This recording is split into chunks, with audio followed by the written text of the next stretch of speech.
სოხუმის დღევანდელი ადმინისტრაცია ქართული მხარისგან ითხოვს აფხაზეთის დამოუკიდებლობის აღიარებას, მაშინ როცა ნაურუა იმანა ჭკუას მოუხმო და გაწყვიტა დიპლომატიური ურთიერთობები სოხუმთან. სოხუმის დღევანდელი ადმინისტრაცია ჩვენგან ითხოვს, რომ აფხაზეთი ვაღიაროთ როგორც ცალკე ქვეყანა, თანაც გვიკიჟინებს, შეურიგდით არსებულ მდგომარეობას, ანუ მდგომარეობას, როცა ომი მოვიგეთო, იარაღი ძალით ქართული მოსახლეობა გავყარეთო და ახლა სხვა გზა არც აგაქვთო გარდა იმისა, რომ დაამყაროთო ჩვენთან ურთიერთობები როგორც მეზობელ ქვეყანასთან. Создавшие რეალии. ამ ტერმინს ხმარობენ. ამ დროს არავითარ ვალდებულებას თვითონ არ კისრულობენ. ანუ გამოყრილი ხალხი ენგურს გამოღმა უნდა დარჩეს, უფლებებში არ უნდა აღსდგეს, მათ ქონებას თვითონ უნდა დაეპატრონონ საბოლოოდ, თანაც ისე რომ ჩვენ მოვახდინოთ საერთაშორისო არენაზე ამ მასობრივი ექსპროპრიაციის ლეგალიზება. უსირწყვილოდ რო შეიჭრნენ თავიანთი მეზობლების ნათესავების, ახლობლების სახლებში. ალბათ არც ერთი მთავრობა აფხაზეთისა არ ყოფილა ასე შეპყრობილი ქართველთ მოძულეობით, როგორც დღევანდელი. ბადრაგუნბას ადმინისტრაციამ ინტენსიურად დაიწყო გალის და ოჩამჩირის რაიონების აბსუიზაციის პროცესი, რომელსაც აღმოსავლეთ აფხაზეთის აფხაზურ საზოგადოებაში ინტეგრირების პროცესი დაარქვეს. მე არ შემშლია, როცა ეს ტერმინი გამოვიყენე. სამწუხაროდ, სწორედ ქართველთ მოძულეობის იდეოლოგია და პროპაგანდაა დღეს ოფიციალური იდეოლოგიის დონეზე სოხუმში აყვანილი. მათი კონსტიტუციის მიხედვით აფხაზეთის პრეზიდენტი მხოლოდ აფხაზი შეიძლება იყოს, ეს პირდაპირაა ჩაწერილი. ასეთი ნაცისტური ჩანაწერი იმ ნაურუს კონსტიტუციაშიც არ იქნება. ახსენებენ სომხებს, რუსებს, ესტონელებს, ყველას, ბერძნებს, ქართველების გარდა. თითქოს ქართველები არ ცხოვრობენ და არც არსებობენ დღევანდელი აფხაზეთის ტერიტორიაზე. ქართული სკოლები აკრძალეს. ქართული ენა როგორც მტრების ენა უცხო ენადაა გამოცხადებული. სოფლებსა და ქალაქებს სახელები შეუცვალეს. გალელებს აიძულებენ გვარი შეიცვალონ და აბსოლუტურად გამოაცხადონ თავი. სხვანაირად არავის არ აქვს მათ საზოგადოებაში ინტეგრირების და წინსვლის არავითარი პერსპექტივა.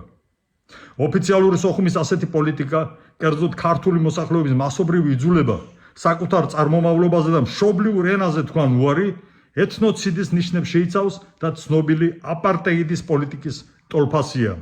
სამხრეთ აფრიკის რესპუბლიკაში რასობრივ დისკრიმინაციას ჰქონდა ადგილი, აქ კი დღევანდელ აფხაზეთში დისკრიმინაციას ეთნიკური ნიშნით აქვს ადგილი.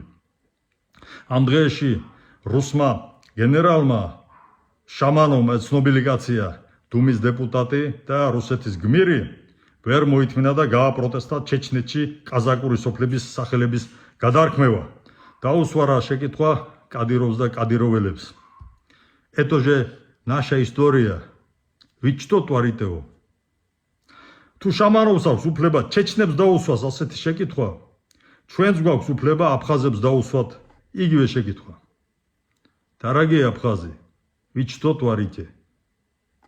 თანაც შევახსენოთ, რომ პრინციპული განსხვავება აფხაზეთის პოლიტიკური ელიტის, დღევანდელ ნაციონალისტსა და 80-იანი წლების იმ ქართულ ნაციონალიზმს შორის არ არსებობს.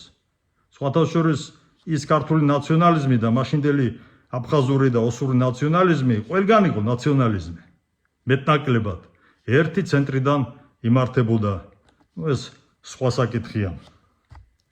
მაგრამ სად არის ჩვენი სახელმწიფო სტრუქტურები?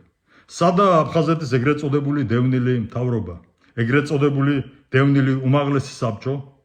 რატომ არ იღებთ ხმას? მე გეტყვით თქვენ სადა ხართ? მთელი ეს 35 წელი თქვენი ცხოვრების მოწყობით იყავით დაკავებული.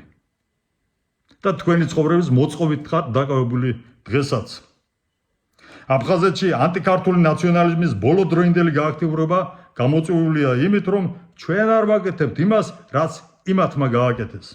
იმის ნაცვლად, რომ მოსკოვთან გქონდეს კარგი ურთიერთობები და საერთო ინტერესებს უთანხმდებდეთ ერთმანეთს და ვიცავდეთ კიდევაც აი იმ საერთო ინტერესებს ერთად, ასე მაგალითად რუს დიპლომატებს თბილისში განდეგილებით ვექცევით და ვავიწროვებთ. ამ დროს კი ერთ-ერთი მთავარი და გადაუდებელი მიზანიც რუსეთთან პირდაპირ დიალოგისას სწორედ ეს უნდა იყოს აფხაზეთში ჩარჩენილი მოსახლეობის, ქართული მოსახლეობის ზემოთ აღწერილი დამცერების გაპროტესტება და აღკვეთა.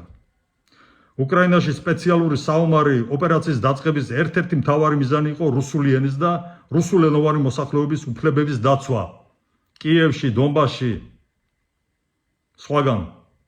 ჩვენ გვაქვს სრული ლეგიტიმური უფლება დავიცვათ ქართული ენა აფხაზეთის ტერიტორიაზე, ასე მაგალითად მოვითხოვოთ ქართული სკოლები გალისა და ოჩამჩირის მოსახლეობისათვის.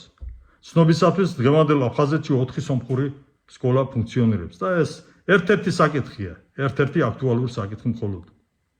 დღეს აფხაზ ხალხს არავითარი საფრთხე არ ემუქრება საქართველოს ხელისუფლების მხრიდან. აი სოხუმის მხრიდან კი ხორციელდება ეთნიკური დისკრიმინაციის აშკარა პოლიტიკა, რომლის წინააღმდეგაც ხმა დაუყოვნებლივ უნდა ავიმაღლოთ. საქართველოს ხელისუფლება მოვალეა და ხელეწიფება. განსაკუთრებით საგარეო საქმეთა სამინისტროს ეს ხელეწიფება ზემოთ აღწერილი პრობლემების აქტუალიზაცია მოახდინოს.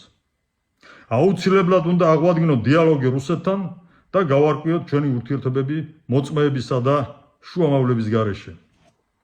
აფხაზური აი ამ დღევანდელი ამ ქაჯური ნაციონალიზმის და ქართველთ მოძულეობის წამალიც ეს არის. საქართველოს გაერთიანების ერთადერთი გზაც ეს არის.